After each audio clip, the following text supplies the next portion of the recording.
یہود و نصارہ یہ مسلمانوں کو نقصان پہنچانے کی کوشش کرتی ہیں اور یہ سازشیں کرتی ہیں. انہوں نے کسی بھی مارکے میں سامنے آ کر مسلمانوں کو وہ نقصان نہیں پہنچایا جو یہ سازشوں کے ذریعے پہنچاتے ہیں. اب پاکستان میں جو کچھ ہو رہا ہے یا آنے والے دنوں میں جو کچھ ہوگا، ہمیں اس پر زیادہ غور کرنے کی ضرورت نہیں ہے. یہ ہوگا، معاشی پابندیاں بھی لگیں گی، پاکستان کو یہ ان سیف بھی ڈکلیئر کریں گے، پاکستان کو جو پاکستان نے قرض لے رکھے ہیں ان پر بھی یہ پاکستان کو اور زیادہ ٹائٹ کریں گے. دیکھیں دوستو، سیدھی سی بات ہے،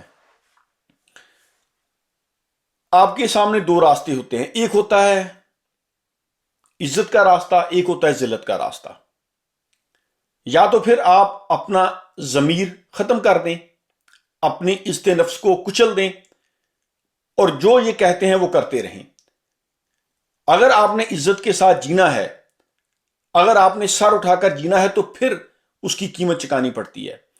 ابھی ہمارے افغانی بھائیوں نے، اللہ تعالیٰ نے ان کو جو عظیم الشان فتح سے نوازا ہے، یہ فتح ان کو ایسے نہیں مل گی، انہوں نے اس کے لیے بہت زیادہ قربانیاں دی ہیں. لاکھوں افغانی جو ہیں وہ شہید ہو چکے ہیں، ایک ایک گھر سے 5 5 10 10 جنازے نکلے ہیں. لیکن انہوں نے مہنگائی کا رونا نہیں رویا، انہوں نے احتجاج نہیں کیے، وہ اقوام متحدہ کے سامنے جا کر گڑ گڑائے نہیں، وہ اللہ کے راستے پر چلتے رہے، جدوجہد کرتے رہے. اللہ تعالیٰ نے ان کو فتح سے ہمکران کر دیا. ہماری قوم، پاکستانی قوم کی یہ حالت ہے کہ ہم چاہتے ہیں کہ ہم ایسے چلتے رہیں جیسے جو کچھ ہم کر رہے ہیں، کرپشن، چوری، بدعنوانی، ہر طرح کی ہیرا پھیری ہم کرتے رہیں. بس ایک کوئی حکمران آئے، وہ ہمارے معاشرے کو چینج کر دے. ہم انگریزوں کو آنکھیں بھی دکھائیں، پھر جب تھوڑی سی مہنگائی ہو، پابندیاں لگیں، پھر حکومت کو گالیاں دینا شروع کر دے. سو بیسکلی یہ ہماری منافقت ہے. اس سے بڑی منافقت اور کیا ہوگی؟ اب دیکھیں پاکستان میں یہ جو نیوزی لینڈ کی ٹیم گئی ہے، انہوں نے کرکٹ نہیں کھیلی ہے، تو یہ افسوس کی بات، شرمندگی کی بات. اب اس پر بھی سیاست ہو رہی ہے، یعنی پاکستان کے ساتھ نہیں کھڑے ہونا، جو قومیں پاکستان کے خلاف کام کر رہی ہیں ان کے حق میں بیان دینے ہیں. تو دوستو، یہ کوئی اچنبے کی بات نہیں ہے، یہ کوئی راکٹ سائنس نہیں ہے. ہم آسانی سے یہ چیزیں سمجھ سکتے ہیں کہ مغربی ممالک کو جو افغانستان میں عبرتناک شکست ہوئی ہے، اس کا بدلہ یہ قومیں پاکستان سے ضرور لیں گی. آنے والے دنوں میں آپ دیکھیں گے کہ پاکستان پر یہ مزید پریشر ڈالیں گے، پاکستان کو پریشرائز کرنے کی کوشش کی جائے گی. اب دیکھیں چند ہفتے پہلے دنیا کی ساری یہ جو نیٹو فورسز تھی، یہ پاکستان آ رہی تھی، پاکستان سے پھر یہ کنیکٹنگ فلائٹ لے کر دوسرے ملکوں میں جا رہی تھی. اس وقت پاکستان سیف تھا، لیکن اب کرکٹ کھیلنے کے لیے ان کو یہ انسیف ہے. یہ ساری پالیٹکس ہے. حالانکہ پاکستان نے، ہمارے اداروں نے، افواج پاکستان نے، ہمارے حساس اداروں نے بہت اچھی سیکیورٹی ان کو پرووائڈ کی تھی. لیکن ایک دن پہلے میچ کے دن انہوں نے یہ جو کہا کہ ہم میچ نہیں کھیلیں گے، یہ ساری پالیٹکس ہے، یہ پاکستان کو دبانے کی کوشش ہے. اب اس موقع پر تمام قوم کو متحد ہو جانا چاہیے، حکومت کو بھی، اپوزیشن کو بھی، تمام جماعتوں کو. یار ہماری قوم اتنی جاہل تو نہیں ہے کہ ہم یہ بات نہ سمجھیں. جب دشمن آپ سے کئی گنا بڑا دشمن آپ سے ناخوش ہے، تو پھر آپ کیا سوچتے ہیں کہ وہ آپ کے خلاف کوئی چال نہیں چلے گا؟ یہ چالیں چلیں گے. یہود و نصارہ نے ہر دور میں مسلمانوں کے خلاف چالیں چلی ہیں.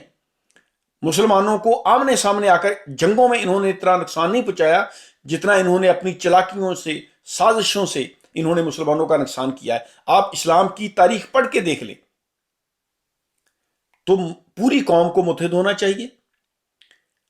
اور یہ کوئی دنیا کا اینڈ نہیں ہے. ٹھیک ہے، اگر وہ ٹیم نہیں کھیلی تو کوئی بات نہیں، ہمیں اپنی اکانومی کو مضبوط کرنا ہے، ہمیں ہمارے ملک سے کرپشن، بدعنوانی ختم کرنی ہے.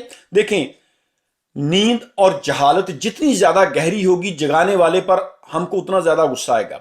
اب جو سیاستدان ملک نوچتے رہے، جو سیاستدان اس ملک سے پیسہ نکال کر باہر کے ملکوں میں لے گئے، ان کو تو ہم کہتے ہیں کہ سب ٹھیک ہے، لیکن جو اس ملک کو ٹھیک کرنے کے لیے جدوجہد کر رہا ہے اس کو ہم گالیاں دے رہے ہیں۔ ٹھیک ہے، غلطیاں ہیں، اس حکومت میں بھی کرپشن ہے، لیکن آخر یہ گند کسی نے تو صاف کرنا ہے نا۔ تو یہ قانون بنا کر گند صاف نہیں ہوگا، پوری قوم کو متحد ہو کر کھڑا ہونا پڑے گا۔ پاکستان پر اور پابندیاں لگیں گی، لیکن میں آپ کو آخر میں صرف یہ بات کہوں گا میرے دوستو، اگر ہم نے عزت کے ساتھ جینا ہے تو پھر اس کی قیمت چکانی پڑے گی۔ یا تو ہم ذلت کے ساتھ ان مغربی ممالک کے سامنے سر جھکا کر جو یہ کہتے ہیں کرتے رہیں، جیسے پہلے حکمران کرتے رہے تھے۔ اگر ہم نے عزت کے ساتھ جینا ہے، ہم نے اپنا سر فخر سے بلند رکھ کرنا ہے، تو پھر اس کے لیے ہمیں قربانی دینا پڑے گی۔